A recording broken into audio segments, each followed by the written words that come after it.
बहुत से लोग कहते हैं भाई बेकार हुआ है अब शेयर बाज़ार, तो हम बर्बाद हो गए, हमने इस शेयर में पैसा डुबा दिया, हमारा कुछ भी नहीं बना, हम तो निकल रहे हैं, बाहर हो रहे हैं। कुछ ऐसे व्यक्ति भी आपने देखे होंगे और कुछ ऐसे व्यक्ति भी हैं जो बाज़ार से कमा भी रहे हैं, जुड़े भी हैं, काफ़ी सालों से जुड़े हैं, उम्र भर बिता दी लोगों ने। तो ऐसा नहीं हो सकता कि एक पक्ष के लिए अच्छा हो गया और दूसरे पक्ष के लिए ये चीज़ बेकार हो गई।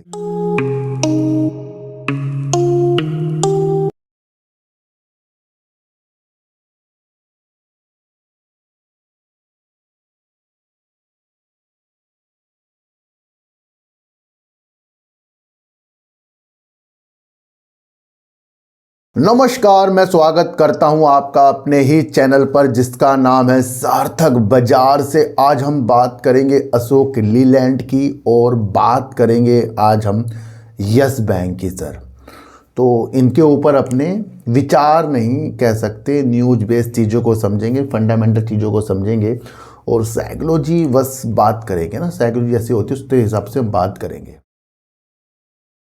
तो सबसे पहले इन दोनों की बात करने से पहले मैं आपको एक चीज़ बता दूं कि बाज़ार के अंदर ना बहुत से लोग कहते हैं भाई बेकार हुआ है अब शेयर बाज़ार, तो हम बर्बाद हो गए, हमने इस शेयर में पैसा डुबा दिया, हमारा कुछ भी नहीं बना, हम तो निकल रहे हैं, बाहर हो रहे हैं।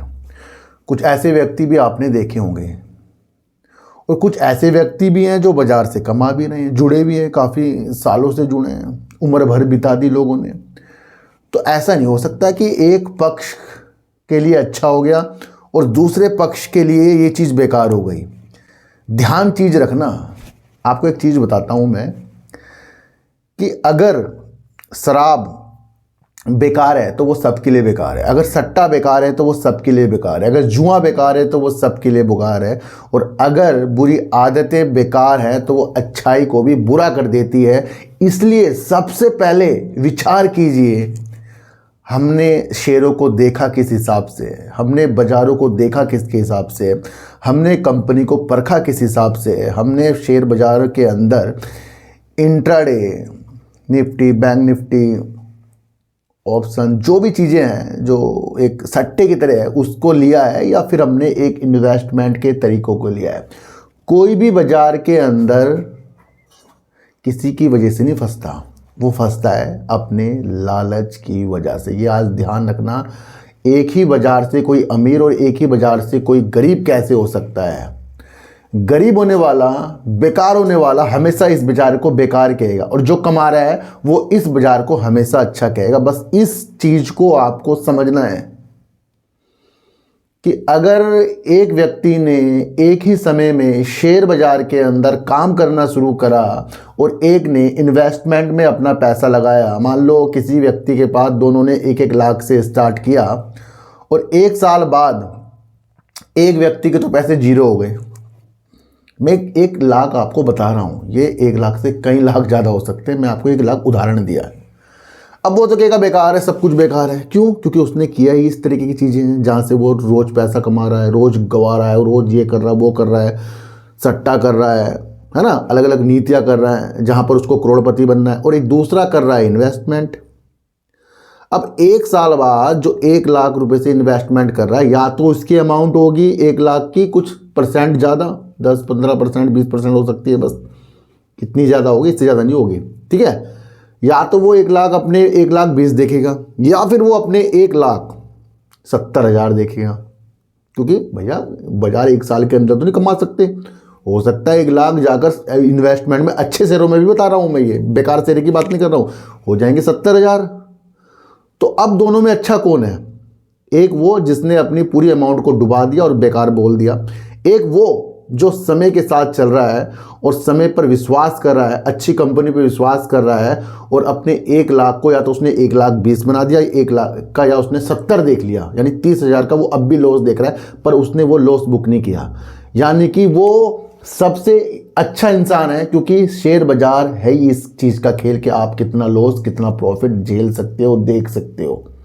यानी कि 1 साल बाद अगर हम आंकलन लगाएं तो जिसके 70,000 रुपये है वो अभी भी बाजार के अंदर टिका हुआ है, उसको एक उम्मीद है, पर अच्छे शेयरों में तो उसके पैसे जाए नहीं हुए, बेकार नहीं हुए। क्यों? क्योंकि अगर उसने 30 कम देख लिए तो जब उसके शेयर चलेंगे, जब उसने अच्छी कंपनी सिलेक्शन किया है तो वो उसके शेयरों को और आगे ले जाएंगे, पैसे को और आगे बढ़ाएंगे। क्योंकि जब तक कि हम शेयर बाजार से लॉस बुक नहीं करते तब तक कि वो हमारी एक इन्वेस्टमेंट वाली चीज़ें हैं। अगर हम किसी म्यूचुअल फंड में पैसा लगाते हैं, क्यों हमें म्यूचुअल फंड में प्रॉफिट हो जाता है? क्योंकि वो बार बार उस चीज़ को हमारी सिप लगती है, वो उसी में अपना पैसा डालते रहते हैं, गिरावट में उसी में पैसा डालते रहते हैं। तो यकीन रखिए इन्वेस्टमेंट लाजमी अच्छा है, भले वो आपके पैसे को कम दिखा रहा है, पर हो सकता है वो आगे जाकर वो आपके अच्छे शेयर की मैं फिर बात बता रहा हूँ, और अच्छे शेयर की नीतियाँ मैंने आपको बताई है, मैं इन छोटे मोटे शेयरों की बात नहीं कर रहा हूँ।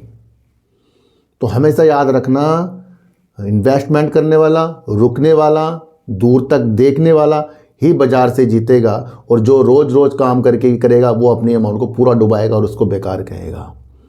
भले ही हम 1 के 70 देख लें, पर उम्मीद रखिए कि 1 के 70 देखने वाला कुछ सालों बाद 1 के और ज़्यादा भी देखेगा, है ना। तो एक तो वो हो गया कि अमाउंट चलेगी, अब वो अपना कुछ खर्चा भी नहीं निकाल सकता, दूसरे के पास अभी पैसा पड़ा है। बहुत अलग ढंग से वीडियो बनाई है, इस चीज़ को आपको समझकर चलना पड़ेगा। तो बाजार एक के लिए बुरा और एक के लिए अच्छा नहीं हो सकता, एक ही समान है, उसको अच्छा और बुरा बनाना अपने आदतों के अनुसार हमें आना चाहिए। बहुत गंभीर बातें हैं मेरे वीडियो के अंदर, और इसी से जो ये बातें होती है ना भैया, इसी से बाजार को देखा जाता है। वो नहीं है कि चार्ट, कैंडल चार्ट, टारगेट, वो कुछ नहीं है। क्योंकि आज जिसको ओला अच्छा लग रहा है कल उसे बेकार लग रहा था, आज जिसको इरड़ा अच्छा लग रहा है कल उसे बेकार लग रहा था। ध्यान रखना, अच्छे शेयर हमेशा अच्छे होते हैं, चाहे वो गिरावट कर रहे हो, चाहे वो ऊपर की तरफ जा रहे हो। ये बहुत बड़ी बात बता रहा हूँ, अच्छे शेयर हमेशा अच्छा रहेंगे। गिरावट हो रही है तो वो एवरेज का मौका दे रहे हैं, ऊपर जा रहा है तो वो अपने को और धैर्यता का मौका दे रहे हैं। तो हमेशा अच्छा शेयर अच्छा रहेगा, और जो पैनी स्टॉक होते हैं वो टेंशन वाले, वो चीज़ें अलग ही होती हैं। तो ये नियम है, इसे आप समझना। अगर हमें बात करें यस बैंक की, यस बैंक के ऊपर काफ़ी वीडियो बन चुकी है, और आपको पता है Q3 आने वाला है। यस बैंक ने Q3 के बारे में बता दिया कि 17 जनवरी 2026 को ये अपना Q3 के रिजल्ट जो है हमारे सामने प्रस्तुत करेंगे। और हर बार की तरह मैंने कहा है कि यस बैंक का जितना भी अच्छा रिजल्ट आ जाए, अपर सर्किट नहीं लगाता ये, है ना। तो हमें क्या करना है, हमें ना रिजल्ट में नहीं खोना है। मैं आपको फिर बार बता रहा हूँ कि जिस पे सबकी नज़र होती है ना, उस पे रिजल्ट में नहीं हमें खोना चाहिए, उसके काम के तरीक़ों में हमें चीज़ों को, संभावना को तलाश करना चाहिए। कुछ ही ऐसी कंपनियां होती हैं जो रिजल्ट के बाद ताबड़तोड़ आपको 1-2 सर्किट दिखा सकती है, पर यस बैंक की अगर आप हिस्ट्री उठा के देखें तो हर क्वार्टर में अच्छा काम किया है, और उसके बावजूद भी कंपनी के शेयर ने हमें कम से कम 1, 2, 3, 4 रुपये की बढ़त नहीं दिखाई कि सीधा 24 से 25 पहुँच जाए या फिर 28 पहुँच जाए, 30 पहुँच, ऐसा कभी नहीं हुआ है। तो ये लालच त्याग दो कि रिजल्ट, भाई भाग्य तो वो अपनी बात है ना, पर खुद को हमें समझा के चलना। क्यों कह रहा हूँ, क्योंकि अब 17 जनवरी को उसका रिजल्ट आ रहा है, और उससे पहले आप बहुत वीडियो देख लोगे फिर किसी की ना, वहाँ गुमराह हो जाएंगे हम। पिछले 4 महीने से 21-22 की रेंज में शेयर घूम रहा है।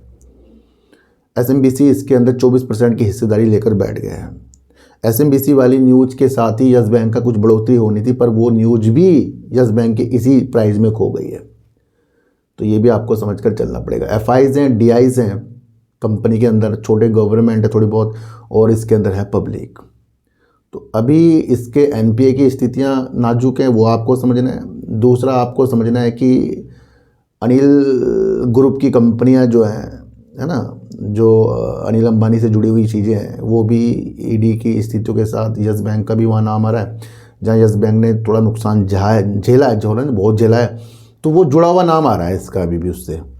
तो एक आप उससे भी समझ सकते हैं कि रिलायंस ग्रुप के जो है अनिल अंबानी का ग्रुप, वो जैसे जैसे ED के प्रॉब्लम में आएगा, और जो इससे जुड़ी हुई चीज़ है, क्योंकि इसके जो सह संस्थापक है राणा कपूर, उसने उस टाइम कंपनियों में निवेश किया था, लोन दे रखे एक निवेश किया था, तो वहाँ कुछ पैसा फंसा हुआ है। वो एक बड़ी चीज़ है जिसे NPA में बदल दिया गया है, तो वहाँ यस बैंक को नुकसान हुआ है। वो न्यूज़ निकल कर आ रही है, तो एक आपको वो याद हमेशा रखनी है, उसको धुलने दीजिए, उसको सही होने दीजिए ना। अभी भी इसके अंदर सबसे बड़ा जो SBI था, अभी भी उसकी 10% करीब की हिस्सेदारी है, और LIC जो है वो भी अभी इसके अंदर है ना। तो अब सबसे बड़े इसके अंदर FIs हो गए हैं, और उसके बाद पब्लिक हो गई है, फिर DIs हो गए हैं, और फिर थोड़ा बहुत इसके अंदर गवर्नमेंट है। तो 17 जनवरी को इसका आ रहा है रिजल्ट, और उसमें आपको बिल्कुल भी नहीं खोना है। देखो जरा बात बात करेंगे अशोक लीलैंड की। वीडियो नहीं बनाता इसके ऊपर, पर एक प्यारे सब्सक्राइबर ने कहा सर इसके ऊपर प्रकाश डालिए। देखो सर, उस वक्त क्या मैं प्रकाश डाल दूं जब शेयर आपको 190 का हाई लगा रहा है। इस वक्त भी अगर हम देखें तो इसके जो मैं काम ही समझाऊंगा, मैं काम के हिसाब से तो मैं इस कंपनी को भैया आज से नहीं बेस्ट समझ रहा हूँ। मार्च 2024 में अगर हम देखें तो कंपनी 80 रुपये करीब का शेयर था और 21 महीनों के अंदर कंपनी का शेयर जो है डबल हो गया, 190 रुपये करीब हो गया है।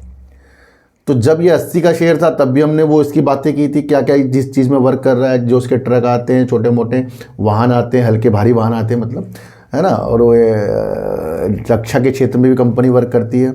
दूसरा अगर हम देखें तो इलेक्ट्रिक वाहन जो है, बसों के ऊपर भी इनकी एक स्विस मोबिलिटी कंपनी है। वो सारी रणनीतियाँ मैं बता चुका हूँ कंपनी की, जहाँ बस, ट्रक और हल्के भारी वाणिज्यिक वाहन में कंपनी वर्क करती हैं। और देश की दूसरी ये वाहन निर्माता है भारत के अंदर।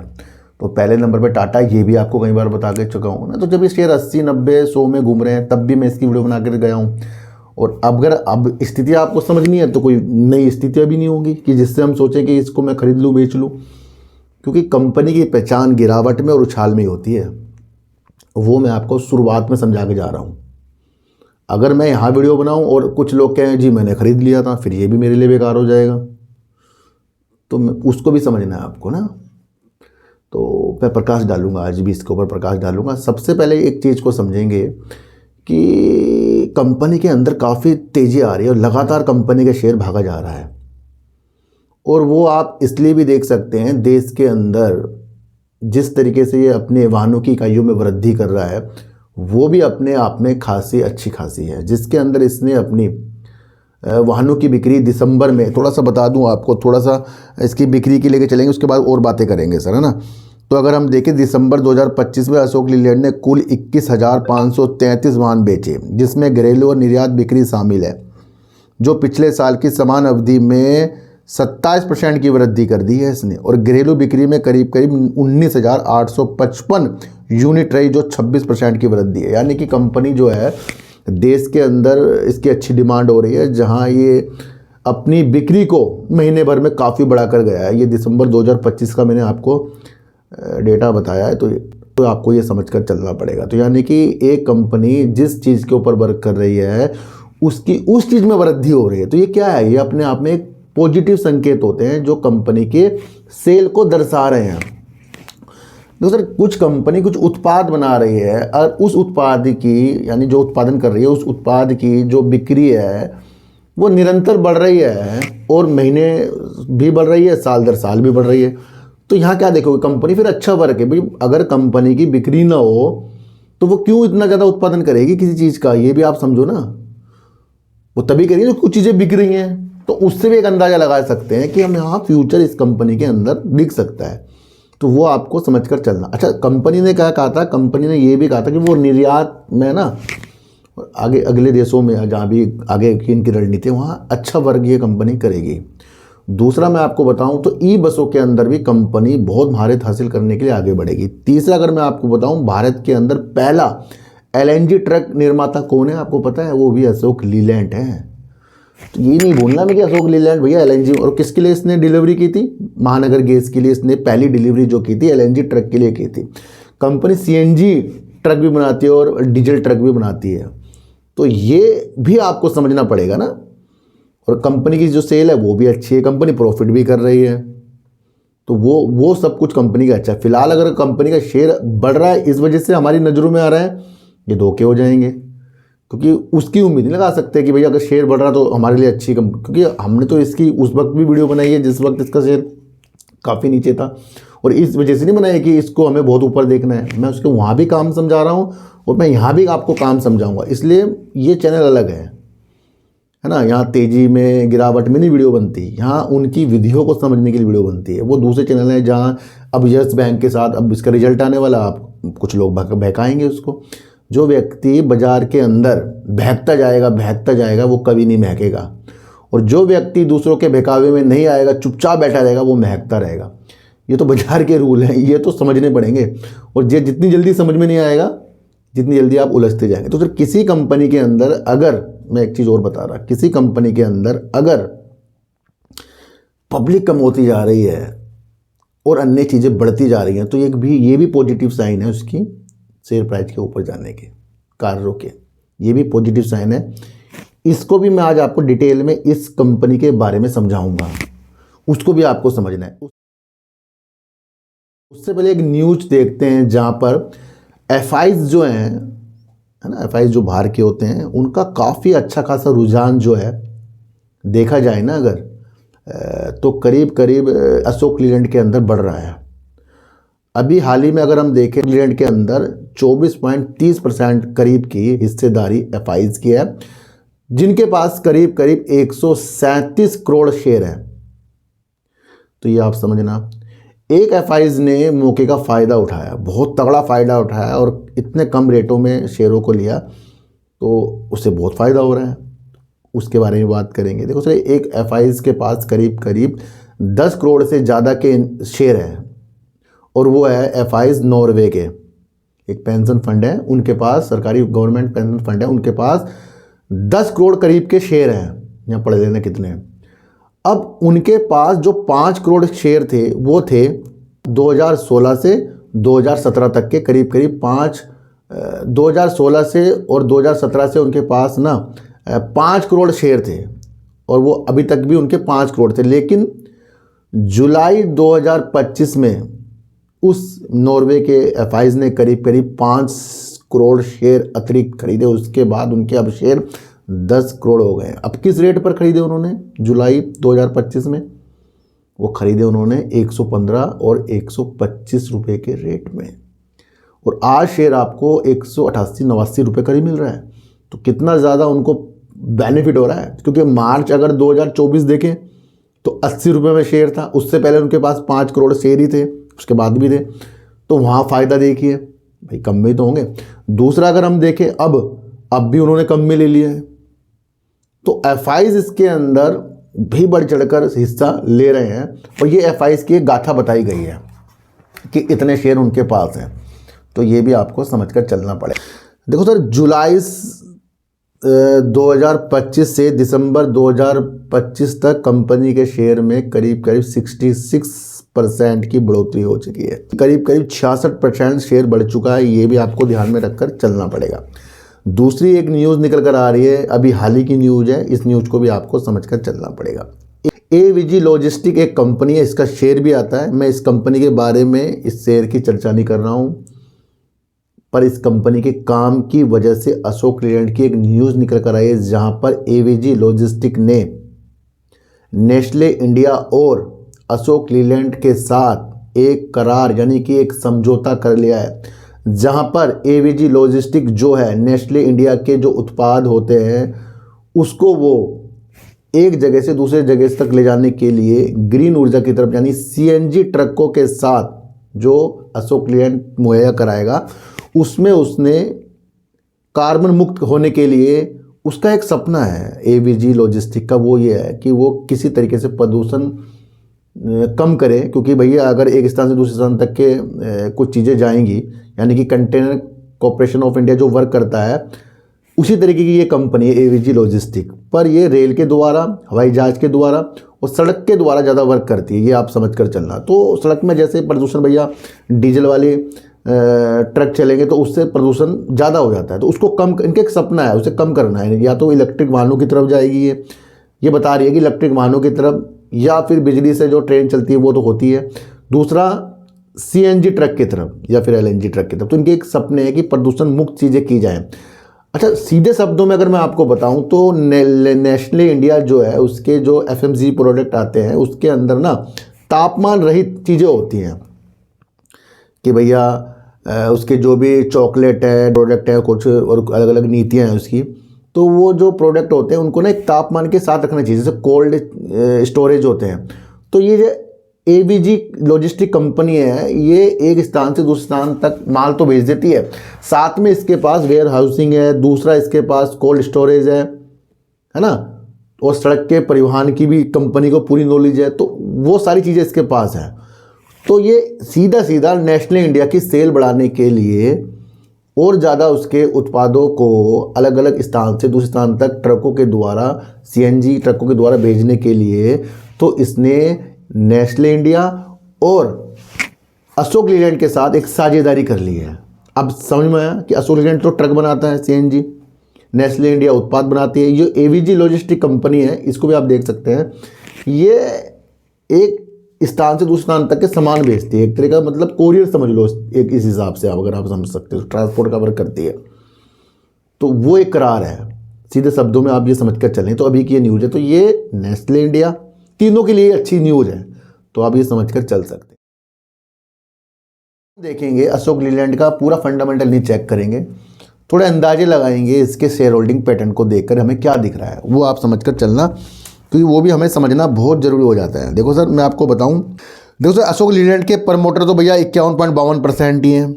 दूसरा अगर मैं आपको बताऊं, पब्लिक पे नज़र डालो, मैंने आपको कहा कि जिस कंपनी के अंदर पब्लिक कम होती जाती है तो वो आपको नज़र रखनी है। देखो सर मार्च 2024 में अगर स्थितियाँ देखें 14.72% पब्लिक थी।